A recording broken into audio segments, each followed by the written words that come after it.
नमस्ते and welcome to this exciting episode of Sathology debunking mythology.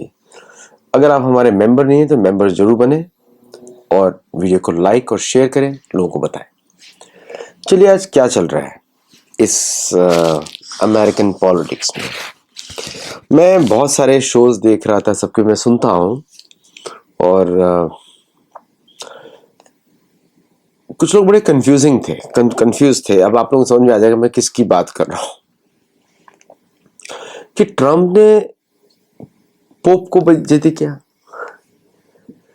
अरे भाई, पहले इतिहास तो पढ़ लीजिए, मेरी बुक पढ़ लीजिए गोल्गरियन गॉड, जो भी हमारे शो सुनते हैं। अमेरिका बसाया ही प्रोटेस्टेंट ने था, कैथोलिक्स को हरा के। तो जब कैथोलिक्स इंटरवीन करते हैं तब वो उसको प्रोटेस्टेंट्स नहीं पर समझते। प्रोटेस्टेंट्स अपने आप को क्रिश्चियन बुलाते हैं। कैथोलिक्स जो होते हैं वो रोमन एम्पायर है, रोमन कैथोलिक्स है, ठीक है। रोमन ने मिथोलॉजी बनाया था। अगर किसी ज्यूइश आदमी को पूछेंगे वो रिकॉग्नाइज नहीं करेगा जीसस कौन, क्योंकि वही तो रोमन स्ट्रेटेजी थी। ज्यूज को भी नहीं पता था कौन है, और ज्यूज से ये कैरेक्टर चूज किया, बोले ये जीसस है। फिर उसको सूली पे चढ़ा दिया। वो कहानी भी पूरी झूठ है। वो क्रॉस किधर है, कुछ नहीं। ओसिरिस की कहानी चुराई और सूली वाली कहानी बना दी। ओसिरिस को चढ़ाया गया था सूली पे, और वो ट्रेडिशनल मेथड था वहां पे लोगों को मारने का। कैपिटल पनिशमेंट रोमन्स देते थे सूली पे चढ़ा के, ट्रेडिशनल मेथड था वो। बहुत लोगों को चढ़ाया गया, कौन चढ़ा किसी को पता ही नहीं। फिर पत्थर से बाहर भी आ गया वो। ये पूरी फेक स्टोरी रोमन्स ने बनाई थी, इसी के ऊपर रोमन कैथोलिक चर्च चलता है, ठीक है। फिर उसके बाद उन्होंने बाइबल बना दी।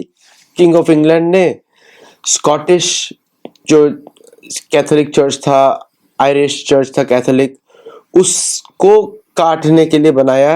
और अपनी पत्नी, स्टोरी बोली जाती है कि 8th मैरिज करनी थी, इसलिए हुआ कि किंग हेनरी द 8 उसको मैरिज करनी थी, जो भी नंबर था उसका। इन लोगों को तो पता ही नहीं होता कौन श्री से कब शादी कर रहे। उसके बाद वो कहानी बना दी गई, समझे आप। तो इसलिए चर्च ऑफ इंग्लैंड अलग हो गया, और चर्च ऑफ इंग्लैंड कंपीट करता है। वो तो ज्यूज के साथ काम करता है, वो तो उसको यूज करता है। रॉथस्चाइल्ड, रॉकफेलर सब उसी के लोग हैं। वो यूज करता है उनके साथ, उनके लिए खड़ा होता है, उनके लिए लड़ता है। इसलिए तो अमेरिका इजराइल के साथ हमेशा खड़ा रहेगा, कभी छोड़ेगा नहीं उसको, क्योंकि चर्च ऑफ इंग्लैंड का पॉलिसी है। Okay, British monarch will always stand with the Jews. वही मुसलमानों को मरहमपट्टी लगा रहे हैं, वो सब ड्रामा है। आप समझ लीजिए क्यों करते हैं वो लोग। और उसको ऐसा, जो कोल्ड होते हैं खत्म करेंगे तो ऐसा खत्म करेंगे कि इट विल बी ओवर। तो ये ड्रामा चलता रहता है। तो यू डोंट बी सरप्राइज्ड। लोग बोल रहे हैं जेडी वांस बन जाएगा, कैथोलिक है। अभी बुक लिख रहा है कम्युनियन विद गॉड, कम्युनियन ऐसा कुछ लिख रहा है। जेडी वांस दल बदलू है, कल वो बन जाएगा क्रिश्चियन, क्या फर्क पड़ता है। वो तो पहले कुछ था नहीं, हिंदू परिवार ने उसको बड़ा किया, उसकी शादी हिंदू से हुई है। वो तो फैमिली प्रैक्टिसिंग हिंदू है, वेरी गुड फैमिली, और हमारे सैंडिगो से ही है। तो यूसीएसडी में काम करते हैं वो लोग, वेरी वेल रिस्पेक्टेड पीपल। और वो तो हिंदू परिवार में बड़ी हुई है, उसको बड़ा किया। वो अपने बोलता है कन्वर्ट कर लो, उसकी पत्नी भी चौंकी होगी, उसका फादर इन लॉ भी चौंकी होगी, भाई ये कैसे बातें कर रहा है, समझे आप। दल बदलू है। तो अमेरिका का प्रेसिडेंट ज्यादातर प्रोटेस्टेंट ही होता है। ओनली 2 प्रेसिडेंट हुए हैं कैथोलिक। एक था जेएफ कैनेडी जूनियर, आपको मालूम जेएफ कैनेडी के साथ क्या हुआ, जेएफके। और दूसरा बाइडेन, वो भी 4 साल के लिए था, पहले वाले को अब आपको पता है। So the point is, first you understand कि अमेरिका चलता कैसे है। ये कॉलोनी है, रिलीजियस कॉलोनी है। तो जो रूल्स बनाएंगे वो सारे प्रो सेटलर रूल्स थे, पूरा कॉन्स्टिट्यूशन उनके लिए लिखा गया था, है ना। तो ये जब आप समझ जाते हैं तब आपको अमेरिकन पॉलिटिक्स समझ में आनी शुरू होती है ना, कि किस तरह अब डेमोक्रेट्स हैं, वेटिकन का इंटरफेरेंस मांगते हैं, क्योंकि वो उनको रिप्रेजेंट करते हैं। उनके वोटर्स आप देख लिए सारे हिस्पैनिक हैं, मोस्टली हिस्पैनिक है। साथ में उन्होंने मुसलमानों को भी ऐड कर दिया ताकि वोटिंग ब्लॉक हो जाए अमेरिका में। ये सारा अमेरिका के लिए अमेरिकन पोप है इस समय, समझे आप, इट्स एन अमेरिकन पोप। तो ये सब जो गेम्स खेले जाते हैं, once you understand this then you understand. अब जो आज का टॉपिक है, अब इसी को आप एक्सपैंड करिए, इस लॉजिक को आप एक्सपैंड करिए ठीक है, आपको सारी सिचुएशन दिखनी शुरू हो जाएगी। ईरान का कैपिटलिस्टिक लड़ाई है, वो जूइश स्टेट के विरुद्ध लड़ रहा है। अमेरिका किसी भी हालत में उसको आगे नहीं बढ़ने देगा। आप देखिए, ये दोनों एक साथ काम करते हैं, MI6 और अमेरिका, यही अदृश राज्य होते हैं, एजेंसीज ही होती हैं, मेनली ब्रिटिश कंट्रोल्ड होती हैं, ब्रिटिश इन्फ्लुएंस होती हैं, कंट्रोल होती हैं। अब वो ईरान का पूरा युद्ध इज टू प्रिजर्व इजराइल, जो अभी चल रहा है। उनको ईरान की जड़ से खत्म करना है, क्योंकि प्रोजेक्ट उनका बड़ा है कि इतना सारा तेल है, हम इसको अपनी सरकार बिठा के पूरा कंट्रोल कर लेंगे। भारत अपनी पॉलिटिक्स में लगा हुआ है, अपनी सुरक्षा के लिए काम कर रहा है। तो भारत और इजराइल के साथ दोस्ती for many reasons, weapons main. और पाकिस्तान में तो भारत अमेरिका के विरुद्ध काम कर रहा है, पाकिस्तान तो कुछ एंटिटी नहीं है। अभी वहां दूसरे टॉक्स की बात चल रही है। थर्सडे को ईरान ने प्रपोज किया 5 साल का न्यूक्लियर मोरेटोरियम करेंगे, वो बोलते हैं 20 साल का करो। वो मानने ही नहीं वाले, वो उस पर अटैक करेंगे, 5 साल ही बहुत होता है, वो बोल रहा है 20 साल करो। और जबकि ईरान के पास इतना है कि कुछ बम बना सके, 93% एनरिचमेंट है, 99% बॉम्ब बनता है, 6% के लिए समय नहीं दे रहे, बॉम्बिंग कर रहे हैं continuously. That's whole bombing timing. वो कर लेते अगर अभी तक करना होता, तो बॉम्बिंग कर रहे हैं कंटिन्यूसली 40 डेज से, ताकि करना पाए, उसको शांति ना मिले। But there are certain areas जहाँ पे वो काम कर रहे हैं। कुछ उन्होंने विड्रॉ कर लिया, कुछ उन्होंने बर्बाद कर दिया एनरिचमेंट यूरेनियम, कुछ नहीं कर पाए। 460 किलोग्राम था तो 230 ऐसा कुछ बर्बाद किया, 230 बचा हुआ है। और पाकिस्तान दोनों साइड से खेल रहा है। पाकिस्तान सप्लाई कर रहा है weapons to Iran, Chinese weapons to Iran, और Pakistan is sending troops to Saudi Arabia, and Pakistan is also engaging United States. क्योंकि यूनाइटेड स्टेट्स में जो इस समय सरकार है, न उनको इतिहास का मालूम, न कुछ भी मालूम, उनको सब they are thinking like a business, not like a country. उनको कुछ मालूम ही नहीं है क्या किस पाकिस्तान जैसा देश है, और अमेरिका को एक्सेप्ट तो नहीं करेगा। अमेरिका को मालूम है पाकिस्तान का कई यूज है, and they using it against India. आपको तो मालूम ही है 26/11 में तो अमेरिकन सिटीजन इन्वॉल्व थे, और हो सकता है कि 26/11 में ऐसा कुछ रिपोर्ट्स भी है कि American troops were on the ground in the Taj hotel और बाकी सब एरियाज में। ऐसा सोशल मीडिया रिपोर्ट्स है, I don't know how true they are. तो अब चाइना आगे नहीं बढ़ने देंगे, because China is arming their enemies. देखिए, इस दुनिया में वीर भोग्य वसुंधरा, जो किसी भी पर्पस के मिलिट्री यूज करता है उसी के लिए होता है। तो भारत भी यूज कर सकता है। भारत के अगर पुराने राजा होते तो हम लोग निरंतर आक्रमण करते हर जगह पे, अधर्म जहां देखते वहां पे आक्रमण कर देते। लेकिन आज का भारत वेदों को तो फॉलो कर नहीं रहा है, न पुराणों को, न जो हमारे जो नीतियां शुक्र नीति को तो फॉलो कर नहीं रहे, न नारद नीति, विदुर नीति इज द बेस्ट नीति फॉर टुडेज टाइम्स। हम लोग अपने मन से जो what we feel like we are doing it, but still हमारा सिविलाइजेशनल मेमोरी है, तो हम जो भी मन से करते हैं थोड़ा सही निकलता है। Still better than the others. उनके पास तो कोई नीति नहीं है।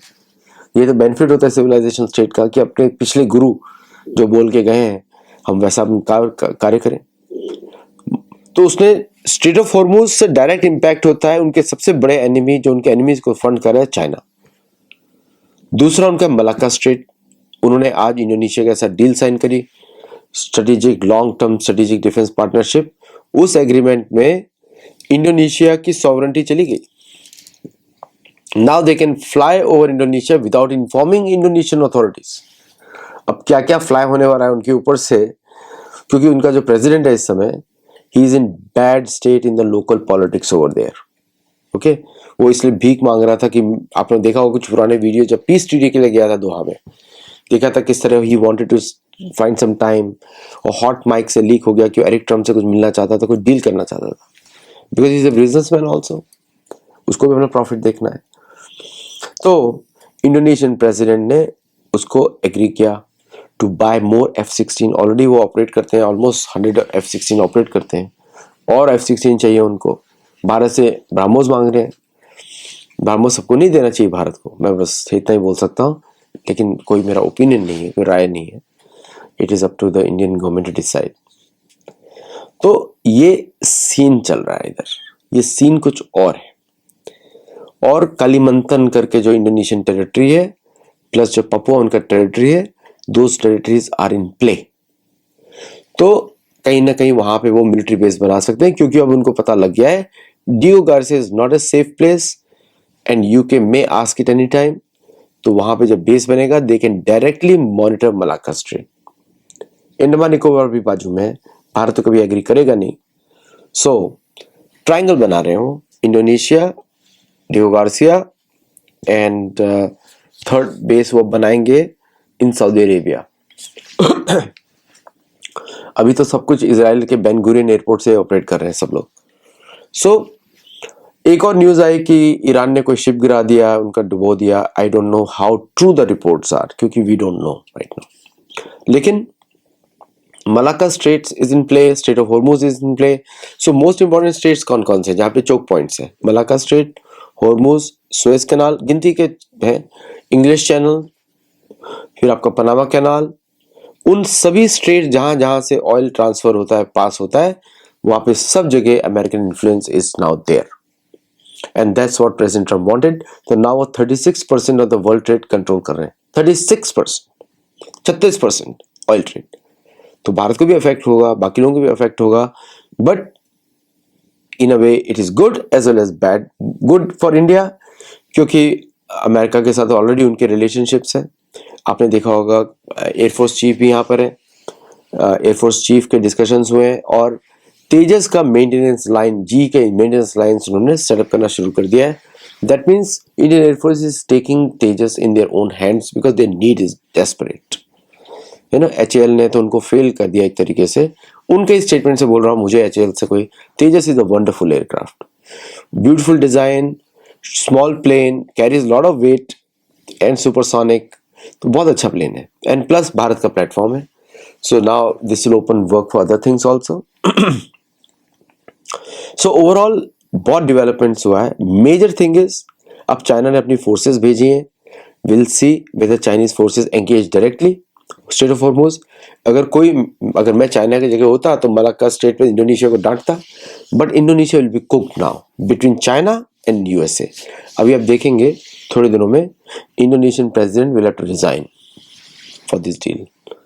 अमेरिका को कोई एक बार एग्रीमेंट साइन हो गया, चाहे कोई भी एग्रीमेंट आए, अमेरिकन विल एनफोर्स इट। वहाँ प्लेन्स लैंड करेंगे, आर्म ट्विस्टिंग होगा, सब कुछ होगा। F-16 का उनका जो डेवलपमेंट को बैकवर्ड करेंगे।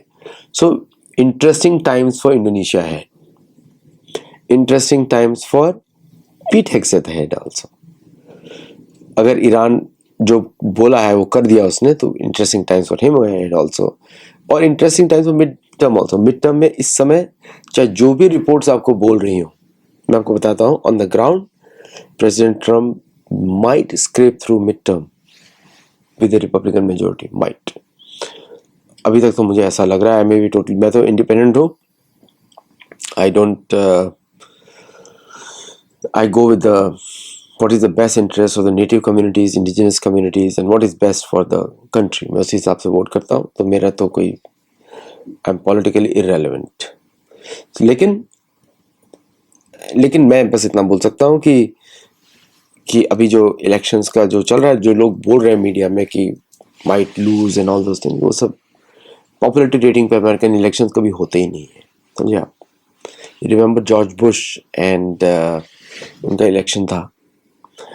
You have to have a deep insight into this system, तब तक पता लगता है। क्योंकि वो जो इलेक्शंस था, वो जॉर्ज बुश जो है वो हार चुके थे पॉपुलर वोट में, लेकिन प्रेसिडेंट बन गए। इसी तरह जो हाउस ऑफ रेप्स का इलेक्शन होता है, उसमें जो ग्रुप्स जिनके साथ भी चर्च खड़ा हो जाएगा वो जीत जाएगा। सो इसलिए चर्च अभी रिपब्लिकन्स के साथ है, okay, for whatever reasons. देखते हैं क्या होता है। I am not a psephologist, I don't have any such skills, लेकिन ये मेरा एनालिसिस है based on the current politics. चलिए, thank you all very much. नमस्ते, जय जगन्नाथ। हमारे गुरुकुल में जुड़िए, that's main thing that we do. Sathology से we focus on dharmic education only, and so I hope you like this video of mine. Namaste.